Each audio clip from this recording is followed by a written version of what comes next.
por la victoria, lo primero que era lo más importante para mí y para el equipo. 덴벨레의 71분보다 이강인의 19분이 더 값졌다. 밀란전에서 두 선수의 활약을 이와 같이 비교하는 건 비단 한국 언론과 이강인 선수의 팬만이 아닙니다. 프랑스 현지에서도 이강인이 덴벨레의 자리를 위협하고 있다라는 기사가 속속 보도되며 파리 생제르맹 팬들 사이에서 뜨거운 화제거리가 되고 있거든요. 놀라운 일입니다. 콧대 높기로 유명한 프랑스인들이 자국 선수가 아닌 한국에서 온 이강인을 응원하고 있으니까요. 사실 두 선수는 이전부터 공존하기 어렵다는 평을 받아왔는데요. 바로 왼발잡이 윙어 겸 공격형 미드필더라는 특성 때문입니다. 덴벨레의 입지가 얼마나 탄탄했는지는 출전 시간으로 증명됩니다. 리그앙 8경기, UCL 3경기, 총 11경기 770분을 뛰었고 이강인 선수는 부상과 아시안게임으로 인해 리그 3경기, UCL 2경기, 총 5경기 252분을 뛰었죠. 덴벨레와 비교하면 30%에 조금 못 미치는 출전 시간인데요. 그런데 이강인 선수, 데뷔골을 덴벨레보다 빠르게 터뜨려버렸습니다. 오늘은 프랑스 현지 언론 기사 분석을 통해 프랑스 국가대표 덴벨레가 현재 이강인에게 위협받는 이유와 프랑스인들의 반응, 멋진 데뷔골을 기록한 이강인 선수의 인터뷰 영상을 전해드리겠습니다. 영상부터 만나보시죠. Muy feliz por la victoria, lo primero que era lo más importante para mí y para el equipo. Y bueno, también contento por el gol, por poder ayudar al equipo y bueno, a seguir trabajando. Siempre nos pide que ganemos, ¿no? Que ganemos en todos los aspectos, en los duelos, en tener el balón, en la posesión, y bueno, yo creo que hemos conseguido la victoria que era muy importante para nosotros y estamos muy felices. Siempre intento ayudar a mi equipo, cada minuto, cada partido que tenga, intentaré hacerlo mejor, ayudar a mi equipo para que 먼저 3대0으로 통쾌한 승리를 거둔 밀란전을 분석한 프랑스 매체 풋 메르카토의 기사부터 보시죠. 이강인이 우스만 덴벨레를 맴돌며 위협하고 있다는 헤드라인으로 시작되는 이 기사는 엘리케 감독의 전술에 대해 먼저 언급합니다. 엘리케 감독은 그의 클래식한 전술인 4-3-3 포메이션을 택했으며 3톱은 음바페와 무아니, 덴벨레로 구성했다. 음바페와 무아니가 한 골씩 넣으며 제 몫을 다했다면 덴벨레는 오늘도 침묵했다. 득점을 하지 못한 것은 물론 공격 포인트 없이 19번이나 공 소유권을 잃는 모습을 보였다. 우리는 이제 프랑스 국가대표이자 프랑스인의 기대감을 모았던 이 선수에 대해 다시 생각해 봐야 한다라고 말이죠. 이처럼 날카로운 비판을 가한 프랑스 매체들은 반대로 이강인에 대해 찬사를 퍼붓습니다. 한국 국가대표이자 새롭게 파리 지행이 된 이강인이 덴벨레의 자리를 대신했다. 그리고 단 19분 만에 우스만보다 훨씬 깨끗하고 결단력 있는 공격을 보여줬다.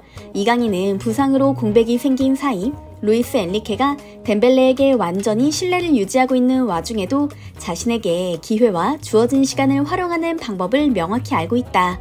이제 덴벨레는 불안한 상황이 됐다라고 말이죠. 다른 프랑스 매체와 축구 전문가도 마찬가지였습니다. 레퀴프는 이강인이 올 시즌 UCL 2경기 만에 자이르 에메리의 패스를 받아 환상적인 왼발로 골을 넣었다고 전했고요. RMC 스포츠는 이강인에게 자신감을 심어줄 만한 골이었다. 아름다운 경기에 감탄사를 추가했다고 평했죠. 가장 흥미로운 부분은 아무래도 프랑스 현지인들의 반응일 텐데요. 축구 관계자와 언론이야 객관적인 시각으로 두 선수의 플레이를 볼 수 있었을 테지만 팬들은 어땠을까요? SNS와 언론사 댓글 위주로 보여드리겠습니다. 덴벨레는 경기가 진행됨에 따라 점점 더 나빠지고 있다. 어디 있는지 찾을 수도 없으며 마무리에 매우 서툴고 결정적인 순간에 나쁜 선택으로 기회를 날려버린다. 덴벨레는 재능을 가진 선수지만 대체 얼마나 오랫동안 엘리케 아래에서 넘치는 혜택을 받아야 하는가? 파리 생제르맹은 다른 좋은 선수들을 벤치에 앉혀놓고 있다. 특히 무척 흥미로운 선수인 이강인 같은. 부상 때문에 그라운드에 서지 못했던 이강인은 이제 없다. 그는 이제 100% 감독과 코치가 원하는 대로 여러 포지션에서 뛸 수 있으며 빛나는 경기력과 지성을 갖고 있다. 이강인은 이제 기회를 잡을 것이다. 피지컬로나 마인드로나 훌륭한 선수다. 이강인이 놀라운 재능을 갖고 있으며 대단한 선수라는 걸 부정할 수 없다. 덴벨레는 목표가 필요해 보인다. 덴벨레에게 실망할 수밖에 없던 경기였다. 이강인은 덴벨레보다 훨씬 적은 시간 출전했는데도 압도적이었다. 엘리케의 고집을 이해할 수 없다. 너무 편애하는 거 아닌가? 이강인의 장점은 그가 다양한 포지션에서 플레이할 수 있고 재능마저 뛰어난데 노력까지 한다는 점이다. 덴벨레는 복잡해 보인다. 집중력이 급속도로 떨어져 있는 것 같다. 이 경기에서 무척 실망스러운 모습을 보였지만 나는 그래도 그의 가능성을 믿고 싶다. 대부분 이강인 선수에 대해 기대감을 표하는 반면 덴벨레에 대해서는 실망스럽다는 반응이죠. 그런데 팬들이 대표적으로 지적하는 사항, 바로 감독 엘리케의 덴벨레 편애입니다. 실제로 엘리케 감독은 매번 아쉬운 경기력을 보이는 덴벨레를 두둔하기 바빴습니다. 심지어 덴벨레는 독특한 선수다. 그가 득점하지 못하거나 패스를 결정하는 것에 있어 문제가 없다고 생각한다. 그는 수적 우위의 상황을 잘 이용하며 여러 선수를 묶어두면서 공간을 잘 만드는 선수라고 평하기도 했는데요. 바꿔 말하면 서 있기만 해도 수비진이 몰리니 득점하지 않아도 상관없다는 말입니다. 골은 음바페가 넣을 거라는 거죠. 그러나 조금 아쉬운 판단으로 보입니다.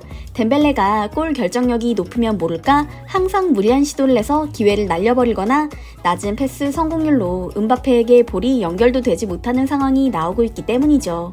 또 한 가지, 엘리케가 필사적으로 덴벨레를 감싸는 이유. 일단 5천만 유로, 한화로 715억 원이나 들여서 데려온 덴벨레의 몸값과 프랑스 국가대표라는 입지 때문이 아닌가 싶습니다. 반대로 이강인은 그의 절반도 되지 않는 315억 원의 아시아 국가 출신이죠. 다른 국적의 선수가 만약 덴벨레 같은 플레이를 펼쳤다면 엘리케 감독은 이렇게 싸고 돌 수 있었을까? 고개를 갸웃하게 되는 상황인데요. 그러나 이번 경기 후 굳건하던 덴벨레 선발 기용에 대한 엘리케의 태도가 조금 달라진 것으로 보입니다. 이강인 선수의 가장 큰 장점, 바로 창의적인 플레이죠. 감독이 원하는 대로 오른쪽 윙을 차지해 수비진의 시선을 끌어모으는 동시에 골까지 넣어버렸는데요. 엘리케 감독 역시 프랑스 현지 언론과 인터뷰에서 이강인의 플레이에 크게 감탄했다. 이런 방식의 골이 나올 줄 몰랐다고 언급했기에 다음 경기에는 선발로 기용할 가능성이 더 높아졌습니다. 아무튼 이런 복잡한 상황 속에서 이강인 선수가 자기 자리를 찾길 기대하는 수밖에 없는데요. 총 4가지 포지션을 소화할 수 있는 이강인은 다른 선수 대비 잡을 수 있는 기회가 많은 편이지만 그 때문인지 시즌 초기부터 알게 모르게 능력을 봉인당했던 것 같은 느낌입니다. 이강인 선수의 플레이가 가장 빛날 때는 공격형 미드필더로 뛸 때가 아닌가 싶은데요. 그래도 윙어 포지션을 고려하지 않을 수 없기에 한번 살펴보겠습니다. 일단 왼쪽 윙어 포지션을 차지하는 것은 불가능에 가깝다고 봅니다. 현재 리그안 득점 1위인 킬리안 음바페가 그 자리를 꿰차고 있기 때문입니다. 그러니 오른쪽 윙어 포지션을 노린다면 덴벨레와 경쟁해야 하는데요. 상황은 이강인 선수에게 훨씬 유리하지만 사실 윙어는 이강인 선수의 팬에게는 한숨이 나오는 포지션이죠. 엘리케 감독의 전술 역시 오른쪽 윙어를 누구로 쓰든 음바페에게 볼을 몰아주는 그림을 구성하고 있는 게 아닌가 싶은데요. 이강인 선수를 사이드라인 깊숙이 배치한 후 상대 수비의 시선을 뺏으려는 것, 그게 엘리케 감독의 목적이지 않을까 싶습니다. 그럴수록 음바페에게 자유가 생기니까요. 다음 경기에 이강인 선수가 선발로 출전할지 우측 윙어 포지션 대신 미드필더로 가능성을 테스트받게 될지 궁금해지는데요. 본인에게 최적이 아닌 포지션인데도 이강인 선수가 프랑스에서 좋은 활약을 하고 있다는 사실을 전해드리며 오늘은 여기서 인사드리겠습니다. 항상 함께해 주시는 구독자, 시청자 여러분께 감사드립니다.